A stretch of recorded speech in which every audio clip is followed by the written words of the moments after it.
బైబిల్లో 66 పుస్తకాలు ఉన్నాయి. అందులో మొదటి పుస్తకం పేరు తెలిసిన వాళ్ళు చెప్పండి. ఆహా, ఎంత చక్కగా చెప్పారు. 5వ అధ్యాయం, ఆదికాండం 5వ అధ్యాయము 21వ వచనం దగ్గర నుండి చదువుకుందాం. ఆదికాండం 5వ అధ్యాయం 21వ వచనం దగ్గర నుండి. హనోకు 60 ఏండ్లు బతికి మెతూషెలను కనెను. హనోకు మెతూషెలను కనిన తరువాత 300 ఏండ్లు దేవునితో నడుచుచు కుమారులను కుమార్తెలను కనెను. హనోకు దినములనియు 360 ఏండ్లు. హనోకు దేవునితో నడిచిన తరువాత దేవుడు అతను తీసుకొని పోయాను గనుక అతడు లేకపోయాను. హనోకు మెతూషెలను కనెను. హనోకు మెతూషెలను కనిన తరువాత కుమారులను కుమార్తెలను కనెను. 600 సంవత్సరములు దేవునితో నడిచెను. నిజమైన క్రైస్తవ భక్తి ఒక్కరోజు వచ్చి దండం పెట్టుకొని వెళ్ళిపోయేది కాదండి. క్రైస్తవ భక్తి ఇంకెంతకాలం ఇలా నోరు మూసుకోవాలి? తిట్టేవాళ్ళని తిట్టకుండా, కొట్టేవాళ్ళని కొట్టకుండా, అన్యాయం చేయకుండా, అబద్ధాలు ఆడకుండా, ఎన్ని రోజులు ఈ భక్తి, ఎన్ని రోజులు నేను ఇలా కళ్ళు కట్టుకొని నోరు కట్టుకొని చెవులు కట్టుకొని ఉండాలి అని కొంతమంది విసిగిపోతూ ఉంటారు.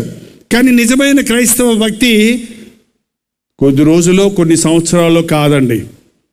నిజమైన క్రైస్తవ భక్తి దేవునితో నడవటం, దేవునితో సహవాసం కలిగి ఉండటం. దేవునితో నడవటం అంటే బైబిల్లో రాయబడింది, సమ్మతింపకుండా ఇద్దరు కూడి నడతురా. చాలామంది భార్యాభర్తలు కూడా నుండి బజార్ కానీ బయలుదేరతారు. బయలుదేరి ముందు ఆయన నడుస్తుంటాడు, వెనకాల ఏమి నడుస్తుంటుంది. ఎందుకు?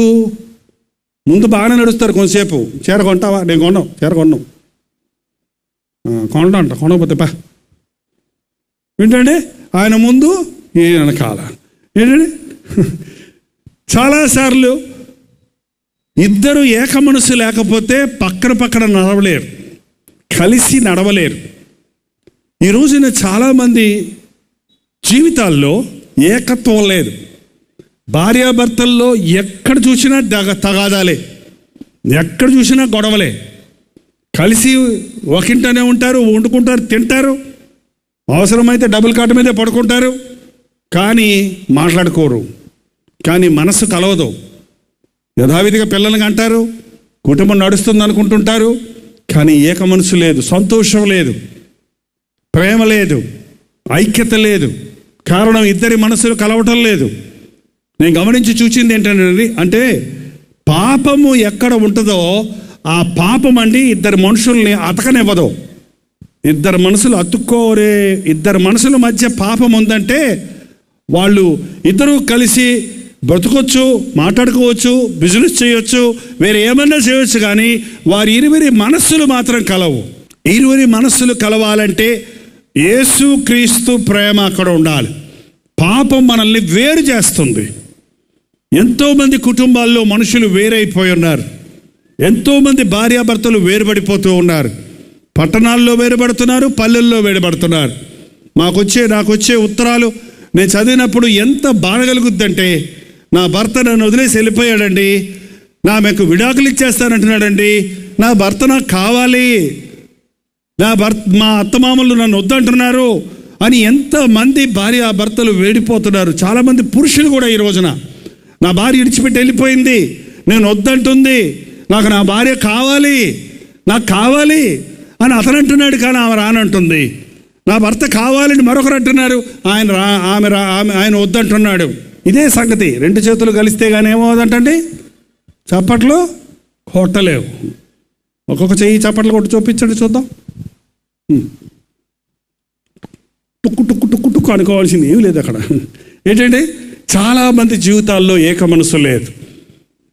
దేవుడు మనతో కలిసి ఉండాలంటే మనకి ఏక మనస్సు ఉండాలి. భార్యాభర్తలు వేరు వేరు మనసులతో ఉంటే ఆ ఇంట్లో దేవుడు ఉండడండి, ప్రభు సన్నిధి ఉండదు. ఎక్కడ ఇద్దరు ముగ్గురు విడివిడిగా ఉండి ప్రార్థిద్దరో నేను అక్కడ ఉందును అన్నాడు ఆయన. ఏమన్నాడు? ఏకీభవించి ప్రార్థిస్తారు. హనోకు అనే ఆయన దేవునితో నడిచాడంట. ఒక రోజు కాదు, ఒక గంట కాదు, ఒక 3 రోజులు కాదు. ఎప్పుడు? ఎన్ని సంవత్సరాలు? 300 సంవత్సరాలు. 300 సంవత్సరాలు దేవునితో నడిచాడు. యేసు ప్రభు చెప్పాడు, ఎవడైనా నన్ను వెంబడించగోరినెడల తన్ను తాను ఉపేక్షించుకొని తన సిలువెత్తుకొని వారానికి ఒక రోజు నన్ను వెంబడించాలన్నాడా? ఏం చెప్తున్నారో వింటలేదు నేను. ఏమా? అనుదినము నన్ను వెంబడించాలి. హనోకు దేవునితో నడిచాడు. దేవునితో నడిచేవాడికి దేని గురించిన దిగులు ఉండదండి. దేవునితో నడిచేవాడికి దేని గురించిన భయం ఉండదండి. దేవునితో నడిచేవాడికి ఏ కొరత ఉండదండి. దేవునితో నడిచేవాడికి ఏ అపాయము రాదు. ఎంతమంది దాన్ని గ్రహిస్తున్నారు? నా దగ్గర ₹1,00,00,000 పెట్టుకొని నేను నడుస్తుంటే నాకు ఎంత భయమో తెలుసా? ఎవడన్నా వస్తున్నాడేమో, నన్ను కొడతాడేమో, నా కోసం వస్తున్నాడేమో, నన్ను చంపేసి డబ్బులు తీసుకుపోతాడేమో. అదే నేను యేసు ప్రభుని అంట పెట్టుకొని వెళ్తుంటే, ప్రభు నాకు ₹1,00,00,000 కావాలంటే ఇస్తాడు, కావలసినప్పుడు ₹1,000 కావాలంటే ఇస్తాడు. నా దగ్గర ఏం డబ్బులు ఉండవు, కానీ నా యేసయ్య నాకు ఉన్నాడు కాబట్టి నాకే లోటు ఉండదు. యేసయ్య నాతో ఉంటే నాకే బాధ లేదు. ఓకే, హనోకు ఎట్లా నడిచాడు చూడండి. హనోకు కుమారులను కుమార్తెలను కని యేసును వెంబడించాడు, దేవుణ్ణి వెంబడించాడు, ప్రభువుని వెంబడించాడు. 600 సంవత్సరాల్లో ఎంతమంది పిల్లల్ని కను ఉంటాడు ఆయన? ఫ్యామిలీ ప్లానింగ్ లేదండి ఇప్పుడులాగా. తిండికి కరువు లేదు, ఆరోగ్యానికి బాధ లేదు. అప్పుడు కనీసం 600 మందిని కను ఉంటాడు. పోనీ 2 ఏళ్ళకు ఒకళ్ళు వేసుకున్నా ఎంతమంది పిల్లలు? 300 మంది పిల్లలు. మరి 300 మంది పిల్లలు పుట్టాక కూడా యేసయ్యను వెంబడించాడంట.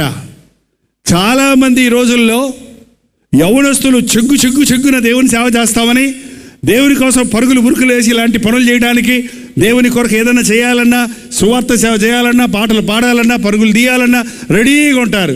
కొంతమంది కొండోలు ఏదో చతికిలెడిపోతారు. ఏం బ్రదరు, ఏం తమ్ముడా, భలే సేవ చేసేవాడు కదా, మందిరానికి అందరికంటే ముందు వచ్చావు కదా, ఏంటి ఆలస్యమైందంటే పెళ్ళి అయిందండి అన్నాడు ఒక ఆయన. పెళ్ళైతే ఏమి? పెళ్ళైతే ఆమెతో కుదరటం లేదండి.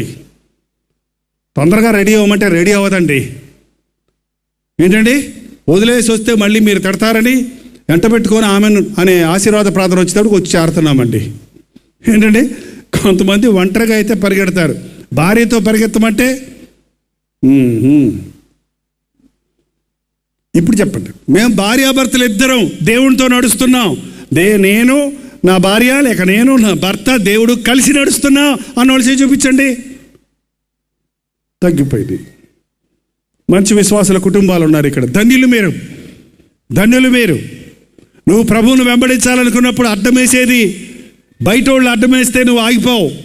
నీ ఇంట్లో ఉన్న భార్య ద్వారా, భర్త ద్వారా నిన్ను ఆటంకపరచడానికి సాతానుడు ప్రయత్నిస్తాడు. లోతు నీతిమంతుడు, లోతు బాగా పరిగెడుతున్నాడు, కానీ ఆయనకు భార్య దొరికింది, అక్కడ ఊరకొచ్చిందంట. ఎక్కడ? ఐగుప్తు దేశంలో పనివారిని పనికెత్తలు ఇచ్చాడు చూడండి రాజు. అందులో ఒక ఆమెను పెళ్లి చేసుకున్నాడు ఆయన. ఆమె అన్నురాలు, ఆమె అలంకరణ, ఆమె యొక్క లోకత్వము ఆమెలో ఉండిపోయినాయి. అందుకని ఆమె ఎంతసేపు లోతుకు అడ్డం పడతా ఉంది.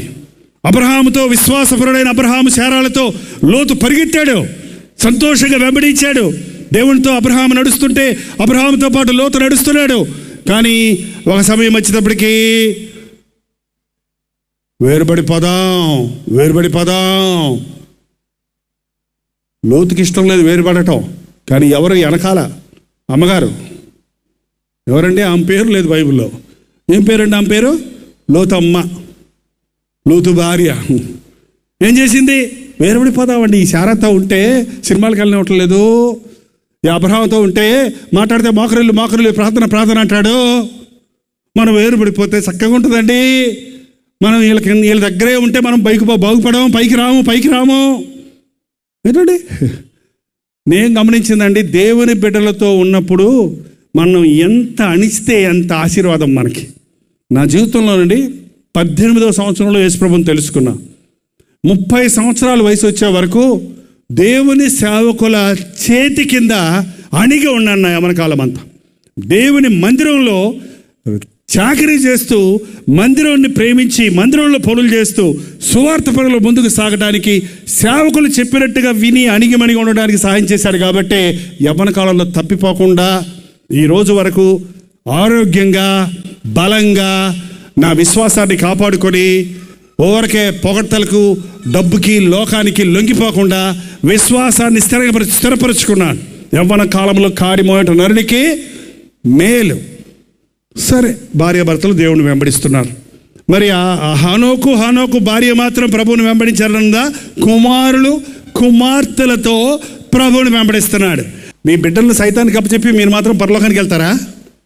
మీ బిడ్డలు నరకంలో అల్లాడుతుంటే మీరు పరలోకంలో కూర్చొని సంతోషిస్తారా? ఏంటండి, మీరు నిజంగా రక్షించబడ్డ తల్లిదండ్రులు అయితే మీ బిడ్డలను వెంట పెట్టుకొని వెళ్ళండి. మీ బిడ్డలను దేవుని మందిరానికి వచ్చినప్పుడు వెంట తీసుకొని రండి. వద్దులే నాయన, నువ్వు మూవీలు చూసుకుంటూ కూర్చోండి, సినిమాలు, మేము చర్చికి వెళ్ళి వస్తామని చెప్పకండి. ఏంటండి, నువ్వు పోయి ఆడుకో అయ్యా, మేము వెళ్ళి దేవుణ్ణి ఆరాధించుకొని వస్తామని చెప్పకండి. ఫరో దగ్గర ఇశ్రాయేలీలందరినీ బానిసలుగా చేసేసాడు. మోషే వచ్చన్నాడు, నా ప్రజలందరినీ పంపించు, మేము వెళ్ళి 3 రోజులు దేవుణ్ణి ఆరాధించుకోవాలి అంటే ఫరో ఏమన్నాడండి? నేను లీవ్ ఇవ్వను, నేను పంపకపోతే అని దేవుడు ఆశ్చర్య కార్యాలు చేశాడు. ఆ బాధలు తట్టుకోలేక ఫరో అన్నాడు, సరే పురుషులు మాత్రం వెళ్ళండి అంటున్నాడు. ఎందుకని? పురుషులు మాత్రం వెళ్తే స్త్రీలు ఉంటే అక్కడ ఏం చేస్తారు? మళ్ళీ ఎక్కడికి వచ్చేస్తారు. మనసు అంతా ఎక్కడ ఉంటుంది? కుటుంబం మీద ఉంటుంది. లేదు, మేము కుటుంబాలుగా వెళ్ళాల్సిందే అంటే మళ్ళీ అంటున్నాడు ఫరో, అయితే కుటుంబాలు వెళ్ళండి, ఆస్తి అంతా ఇక్కడ వదిలిపెట్టేసి వెళ్ళండి అంటున్నాడు. ఆస్తి అంతా వదిలిపెడితే ఎక్కడ ఉంటుంది మనసు? మళ్ళీ ఇక్కడే ఉంటుంది. ఆయన అన్నాడు, మోషే ఒక డెక్క కూడా వదిలిపెట్టం ఇక్కడ. మేకల కాటికి డెక్కలు ఉంటాయి కదండి, ఊడిపోయినాయి. ఆ డెక్క ముక్క కూడా ఇక్కడ వదిలిపెట్టాం. మాకు సంబంధించినవన్నీ మేము దేవుని దగ్గర తీసుకొని వెళ్ళాలి. ఎంతమంది ఇలా ఈ రోజున నేను నా ఇంటి వారి యెహోవాను సేవించదము అనే వాక్యం ఇంట్లో పెట్టుకుంటారేమో కానీ, నా సమస్తము నీకే ప్రభువా అని పాటలు పాడతారేమో కానీ, ఎంతమంది నీ కుటుంబంతో ప్రభువుని వెంబడిస్తున్నారు? నీ ఆస్తిపాస్తులతో దేవుణ్ణి గణపరుస్తున్నాడు. 300 సంవత్సరాలు నడిచిన తర్వాత ఏమైందో చూడండి. హనోకు దేవునితో నడిచిన తరువాత దేవుడు అతన్ని తీసుకొని పోయాను గనుక అతడు లేకపోయాను.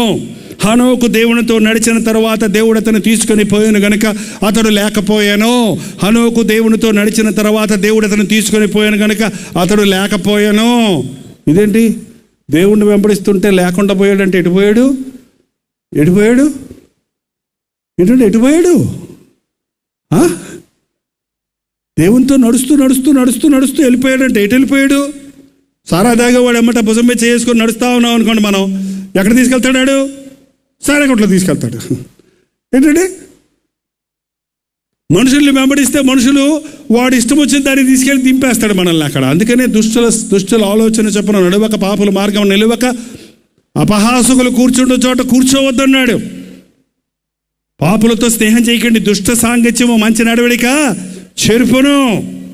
దేవుడితో నడిస్తే దేవుడు ఎక్కడ తీసుకెళ్తాడు? ఎవరన్నా వచ్చి మిమ్మల్ని రా మా ఇంటికి తీసుకెళ్తానంటే ఎక్కడ తీసుకెళ్తారు చెప్పండి? వాళ్ళ ఇంటికి తీసుకెళ్తాడు, అంతే కదా. మరి యేసుప్రభు రా మా ఇంటికి తీసుకెళ్ళాడు. ఎక్కడ తీసుకెళ్ళాడు? ఎక్కడికి వెళ్ళిపోయారు? పరలోకం వెళ్ళిపోయారంట. ఎక్కడికి వెళ్ళిపోయారండి? యేసయ్యను వెంబడించే వాళ్ళు ఎక్కడికి వెళ్తారండి? అరే సరిగా చెప్పండి. యేసయ్యను వెంబడించే వాళ్ళు ఎక్కడికి వెళ్తారు? ఎంతమందికి పరలోకం వెళ్ళాలని ఉంది ఇక్కడ? ఇప్పుడా తర్వాత? ఆ 2 సినిమాలు చూసేశాక నువ్వు తిట్టినోడు తిట్టేసి వచ్చేస్తావా? ఏంటండి ఒకసారి నాటుకోడి కూర తినేసి వచ్చేస్తావా? ఏంటండి రెడీగా ఉన్నారా? మాట్లాడతలే, చూసారా? రెడీగా ఉన్నారా? ఆయన ఎప్పుడు వస్తాడో ఎవరికి తెలియదండి. ఆయనతో నడుస్తూ ఉంటేనంట మనకు తెలియకుండానే మనం ఒక్కోసారి కప్పక్కని కళ్ళు తెరిచేవాడికి ఎక్కడుంటుందో తెలుసా? ఆయనతో ఉంటాం. యేసయ్య భక్తి అదండి. క్రైస్తవ సభలకు మీరు వచ్చేది అందుకు. ఏదో ఈ లోకంలో భక్తి కోసం కాదు, ఈ లోకంలో అన్ని సౌఖ్యంగా ఉండడం కోసం కాదు. యేసయ్యతో నడిచి ఆయన రాజ్య వారసుని అవడానికి. ఆయన వచ్చేటప్పుడు మేఘారుడై వస్తాడట. కనురెప్ప పాటులో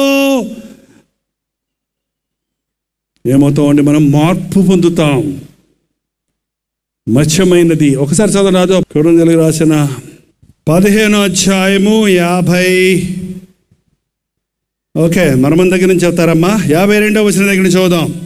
ఇదిగో మీకు ఒక మర్మము తెలుపుచున్నాను, మనమందరము నిద్రించము గాని నిమిషములో ఒక రెప్పపాటున కడుబ్రోర బ్రోగగాని మనమందరము మార్పు పొందుదుము. బోర మ్రోగును, అప్పుడు మృతులు అక్షయులుగా లేపబడదురు, మనము మార్పు పొందుదుము. క్షయమైన ఈ శరీరం అక్షయతను ధరించుకోవలసి ఉన్నది, మర్త్యమైన ఈ శరీరం అమర్త్యతను ధరించుకోవలసి ఉన్నది. ఈ క్షయమైనది అక్షయతను ధరించుకున్నప్పుడు, మర్త్యమైనది అమర్త్యతను ధరించుకున్నప్పుడు విజయమందు మరణమో మింగివేయబడును. ఒక్క నిమిషములో, కనురెప్పపాటులో మనం మార్పు పొందుతాం. ఈ మట్టి శరీరము మహిమ శరీరంగా మార్చబడుతుంది. ఈ నశించిపోయే శరీరము అమర్త్యమైనదిగా మార్చబడుతుంది. మనం ఆయన రాజ్యంలో ఉంటాం. ఆ నిరీక్షణతోనే ఈ లోకంలో మనం క్రీస్తు సాక్షులుగా బ్రతకాలండి. యేసయ్యను నమ్ముకుంటే నాకేమొస్తుంది అని అడిగాడు ఒక ఆయన. ఏం కావాలి నీకు యేసయ్యను నమ్ముకుంటే? చెప్పండి. యేసయ్యను నమ్ముకుంటే నాకేమొస్తుంది? నాకు అన్నీ వస్తాయి. తెలుసా మీ సంగతి?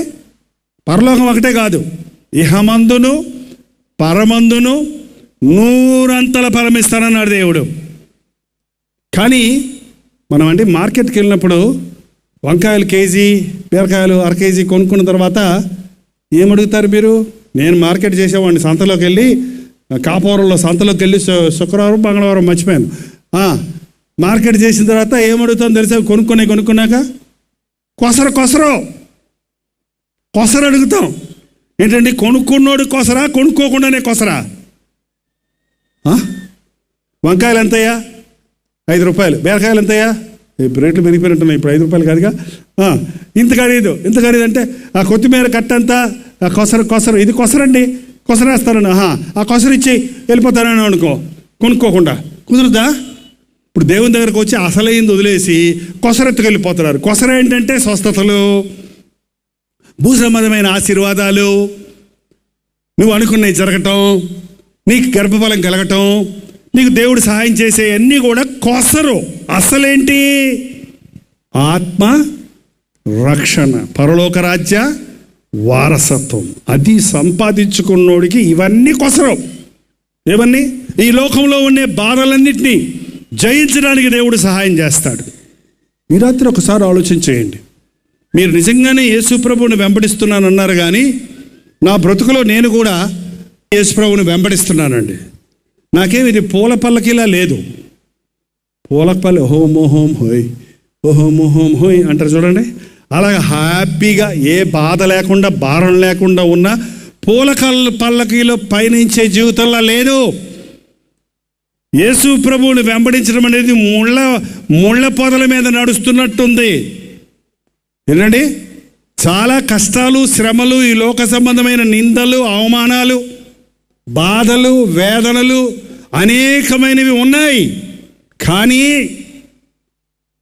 యేసయ్యతో నడుస్తున్నప్పుడు ముళ్ళు గుచ్చుకున్న వెంటనే మొరపెడితే, బాధ కలిగిన వెంటనే ప్రార్థిస్తే, కష్టం వచ్చిన వెంటనే దేవునికి చెప్తే, రోగం వచ్చిన వెంటనే దేవుని సన్నిధిలో విజ్ఞాపన చేస్తే, ఆయన హస్తము మనల్ని శుద్ధి చేస్తుంది, విడిపిస్తుంది, రక్షిస్తుంది, కాపాడుతుంది. అత్రలి ఆ గొప్ప అనుభూతి ప్రభుతో నడిచే వారికి ఉంటుంది. మీకు ఉందా అలాంటి జీవితం? 5వ వచనం అండి. విశ్వాసమును బట్టి హానోకు మరణమును చూడకుండానట్లు కొనిపోబడెను. అతడు కొనిపోబడక మునుపు దేవునికి ఇష్టుడై ఉండెనని సాక్ష్యము పొందెను. కాగా దేవుడు అతన్ని కొనిపోయాను కనుక అతడు కనబడలేదు. పరలోకం పోవాలని అందరికి ఆశనండి. పరలోకం పోతావా అంటే అందరూ చేతులు ఎత్తుతామండి. కానీ పరలోకానికి మనల్ని ప్రభువు తీసుకెళ్లాలంటే మనం ప్రభువుకు ఇష్టలుగా ఉండాలంట. ఎలా ఉండాలంటే హనోకు దేవుడికి ఇష్టడుగా ఉన్నాడు. మనకి ఎవరంటే ఇష్టమండి? చెప్పండి. మనం చెప్పినట్టు చేసేవారు, మనకు అనుకూలంగా ఉన్నవాళ్ళు అంటే మనకేంటి ఇష్టం, మనం సంతోష పెట్టేవారంటే మనకి ఇష్టం. మరి ఈ రోజున పరలోకం వెళ్ళాలనుకొని ఈ లోకంలో ఆశించిన వారు దేవుడిని సంతోష పెట్టాలి. ఒక అబద్ధం ఆడాల్సి వచ్చినప్పుడు ఈ అబద్ధం ఆడితే 1,00,000 రూపాయలు వస్తాయి, అబద్ధం ఆడకపోతే 1,00,000 రూపాయలు పోతాయి. అబద్ధం ఆడితే అమ్మ నాన్న సంతోషపడి 1,00,000 రూపాయలు తెచ్చావరా అంటారు. అబద్ధం ఆడకపోతే ఊరే తెలివిలోనోడా తిక్కలోడా అని తిడతారు. అబద్ధం ఆడి 1,00,000 రూపాయలు సంపాదించాలా, అబద్ధం ఆడకుండా 1,00,000 రూపాయలు వదులుకోవాలా? చెప్పండి. ఈ రోజుల్లో క్రైస్తవులకి దేవుని ప్రేమ ఎంతగా ఎక్కువైపోయిందంటే, ఎంతగా యేసయ్య గురించి తెలుసంటే, అదేముందండి, అబద్ధం ఆడి 1,00,000 రూపాయలు తీసేసుకున్నాక అయ్యా యేసయ్య తప్పు చేశాను క్షమించబడి క్షమించేస్తాడు కదా. ఏంటండి, చాలామంది తెలిసి పాపాలు చేస్తున్నారు. మీకు తెలుసు మీరు చేసే తప్పని. ఆయనతో నడవటం అంత సులభం కాదు. భయంతో, వణుకుతో, ప్రతి క్షణం ఆయన్ని ఆరాధిస్తూ, ఆయన్ని పూజిస్తూ, ఆయన్ని స్తుతిస్తూ, ఆయన మనస్సును ఎరిగి, ఆయన చిత్తాన్ని ఎరిగి నడవాలి. ఇది పోరాటం. క్రీస్తుతో నడుస్తూ ఉన్నప్పుడు, నడుస్తూ ఉన్నప్పుడు యేసుప్రభు చెప్పాడు, ప్రయాసపడి భారం మోయుచున్న వారలారా నా యొద్దకు రండి, నేను మీకు విశ్రాంతి కలుగజేస్తాను. నా కాడి సులువైనది, నా భారము లఘువైనది. యేసయ్యను వెంబడిస్తున్నప్పుడు అండి భారంగా అనిపిస్తుందేమో, కానీ నువ్వు నిజంగా ప్రభువుకు సమర్పించుకున్నప్పుడు నీకు అది ఎంతో సునాయాసనంగా ఉంటుంది. కారణం, నీ పక్కనున్నవాడు గొప్పవాడు గనుక, నీ ప్రక్కనున్నవాడు నీకంటే గొప్పవాడు గనుక, నీ పక్కనున్నవాడు సర్వాధికారిగా ఉన్నవాడు గనుక, నీ పక్కనున్నవాడు స్వస్థపరిచేవాడు గనుక, నీ పక్కనున్నవాడిలో బుద్ధి విజ్ఞాన సర్వ సంపదలు ఉన్నాయి గనుక నీకే లోటు ఉండదు, ఏ కొదువు ఉండదు. యేసయ్యతో నడవడం నేర్చుకుందాం. మన బిడ్డలతో పాటు యేసయ్యతో, భార్య భర్తలుగా యేసయ్యతో నడవడం నేర్చుకుందాం. మన కుటుంబంతో యేసయ్యతో నడవడం నేర్చుకుందాం. మన బంధువులతో, రక్త సంబంధులతో ప్రభువుని వెంబడించడం నేర్చుకుందాం. ప్రభువుని వెంబడించేటప్పుడు పనికిమాలిన మన చేతుల్లో, మన జేబుల్లో, మన జీవితంలో, మన హృదయంలో ఉంటే వాటిని విసిరి పారవేసి పశ్చాత్తాపడి ప్రభు యొక్క శుద్ధ హృదయంతో, ప్రభు ఇచ్చే శుద్ధ హృదయంతో ప్రభువుని వెంబడిద్దాం. దేవునికి ఇష్టడుగా నీవు ఈ లోకంలో బ్రతకకుండా దేవుడిని వెంబడించలేవు. దేవుడిని సంతోషపరచకుండా, దేవుడు సంతోషపరిచే జీవితాలు ఈ లోకంలో జీవించకుండా పరలోక రాజ్యానికి వెళ్ళలేవు. ఆయన తీసుకొని పోకముందు హానోకు దేవునికి ఇష్టడుగా ఉండెను అని సాక్ష్యము చెప్పబడిందంట. నీ జీవితంలో సాక్ష్యం చెప్తాను ముందుకు వస్తావు, కానీ నీ సాక్ష్యాన్ని ఇతరులు చెప్తే ఎలా ఉంటుందో చెప్పు. నిన్ను గురించి ఇతరులు ఏ సాక్ష్యం ఇస్తున్నారో చూడు. ఈయన నిజమైన విశ్వాసి, ఈయన నిజమైన క్రైస్తవుడు, ఇతడు అబద్ధమాలడు, ఈమె గయ్యాలి కాదు, ఈమె కోపముతో బూతుమాటలు ఆడదు, ఈ వ్యక్తి దురభ్యాసాలకు వెళ్ళడు, ఇతడు దేవుని భయభక్తులు కలిగిన వాడు అని నిన్ను చూచిన వారు, నీ పక్కవారు చెప్పగలిగితే ఈ యేసయ్యను నీవు ఘనపరుస్తావు, నీవు ప్రీతిపరుస్తావు, ఇష్టపరుస్తావు. నీ బ్రతుకులో ధన్యుడు అవుతావు. ఇహమందు ధన్యమైన జీవితాన్ని జీవిస్తావు. ఇహం విడిచిపెట్టినప్పుడు పరలోకంలో ఆయన రాజ్య వారసుడిగా ఉండగలుగుతావు. ఈ రోజున ఒకటే ముఖ్యమండి మాట నేను ముగిస్తున్నాను. హనోకు దేవునితో నడిచాడు, విసుక్కోకుండా చివరి వరకు నడిచాడు. 300 సంవత్సరాలు, మాట కాదు అది, 300 అనే మాట మనం సులభంగా చెప్పేశాం. 30 ఏళ్ళు నువ్వు నడవలేకపోతున్నావు ప్రభుత్వం. 30 సంవత్సరాల్లో ఎన్నోసార్లు పడిపోతున్నావు, నువ్వు ఎన్నోసార్లు వెనకబడిపోతున్నావు, ఎన్నోసార్లు పక్కదారి పడుతున్నావు, ఎన్నోసార్లు తప్పుల్లో పడి మళ్ళా లేవలేని పరిస్థితుల్లో ఆగిపోయి ఉన్నావు. 300 సంవత్సరాలు ఏ వైపు తిరగకుండా యేసయ్యను వెంబడించాడు. ఈ రోజున నిన్ను కూడా, నన్ను వెంబడించండి, నేను మిమ్మల్ని ఆస్తికర్తలుగా చేస్తాను, నన్ను వెంబడించండి, మీ సిలువెత్తుకొని నన్ను వెంబడించండి, నేను మిమ్మల్ని నా రాజ్య వారసులుగా చేస్తానని ఈ రాత్రి ప్రభువు పిలుస్తూ ఉన్నాడు. మీ ఇళ్లల్లో ఇంకా తాగుబోతులుంటే, మీ ఇళ్లల్లో ఇంకా సినిమాలకు బానిసలైన వారిగా ఉంటే, మీరే అలా ఉంటే ఈ రోజున విడుదల కొరకు ప్రార్థించండి. వాటి మీద ఆశ లేకుండా దేవుడు మీ కన్నులు తిప్పివేస్తాడు. దావీదు ప్రార్థన చేశాడు, వ్యర్థమైన వాటిని చూడకుండా నా కన్నులు తిప్పివేయి, పనికి మాలిన వాటిని, పాపపు కార్యాలను నేను చూచి నా హృదయాన్ని కల్మషం చేసుకోకుండా నా కన్నులు తిప్పేయ్యా. యోబు భక్తుడు అన్నాడు, నేను నా కన్నులతో నిబంధన చేసుకున్నాను, నేను కన్యకను ఎలా చూతును, పరస్త్రీని పరపురుషుడి ఎలా చూస్తాను? వ్యభిచారము చేయవద్దన్న మాట మీరు విన్నారు కదా. నేను మీతో చెప్పినదేమనగా, ఒక స్త్రీని మోహపు చూపుతో చూచువాడు అప్పుడే తన హృదయంలో వ్యభిచారము. మరి సినిమాలు చూసేవాళ్ళు వ్యభిచారం చేయకుండా ఎట్టుంటారు? దుష్ట ఆలోచనలకి, దుష్ట కార్యాలకు, కామ సంబంధమైన ఇచ్చలకు, కథలకు కారణమైనటువంటి కామ, క్రోధ, లోభ, మద, మత్సరములతో కూడిన విషయాలను రంగురంగులుగా మనుషులను పెట్టి ఆకర్షితులుగా చేసి అనేకులను మోసపుచ్చుతుండగా తాత్కాలికమైన ఒక ఉద్రేకం, ఒక సంతోషం కలుగుతుందేమో కానీ అది నీ హృదయాన్ని పాడు చేస్తుంది, నీ జీవితాన్ని పాడు చేస్తుంది. ఈ రోజున దేవునితో ఒక నిబంధన చేయండి. నిన్ను చూచే కన్నులు నాకు దయచేయ్యా. దేవుని వాక్యం చెప్పబడుతుంది, యేసు వైపు చూచుచు మన ముందున్న పందెములో ఓపికతో పరిగెత్తాలి. ఈ రోజు నుంచి నిజమైన భక్తులుగా జీవిద్దాం, సంపూర్ణమైన క్రైస్తవులుగా జీవిద్దాం. ఇంకా ఎందరో యేసయ్యను ఎరగక పాపపు ఊబిల్లో పడి నిత్య నరకానికి వెళ్ళిపోతున్నారు. చిటికేసేటప్పటికి 83 మంది, చిటికేసేటప్పటికి 83 మంది ప్రపంచంలో చనిపోయి, యేసుని ఎరగని వారు చనిపోయి పాతాళంలో పడిపోతున్నారని లెక్కలు కట్టారు. ఆ పాతాళం అపరిమితంగా నోరు తెరుచుకుందంట. ఎంతమంది పడ్డా సరే దానికి అడుగు లేదట. అందులో అనేకులు పోతున్నారు. ఆ పాతాళాన్ని దేవుడు నీ కొరకు నా కొరకు చేయలేదు, అది సాతానికి దాన్ని అనుసరించే వరకు చేస్తున్నాడు. ఈ రోజున నీవు నరకానికి పోకుండా నిన్ను రక్షణ కలుగజేయడానికి యేసు ప్రభు సిద్ధంగా ఉన్నాడు. దేవుని వాక్యం చెప్తుంది, యేసు ప్రభు చెప్తున్నాడు, లోబడనులని వారి వైపు దినమంతయు నా చేతులు చాచి ఉంచి ఉన్నాను. ఇప్పుడైనా రా, నాతో నడువు, రా, నేను నీతో ఉంటాను.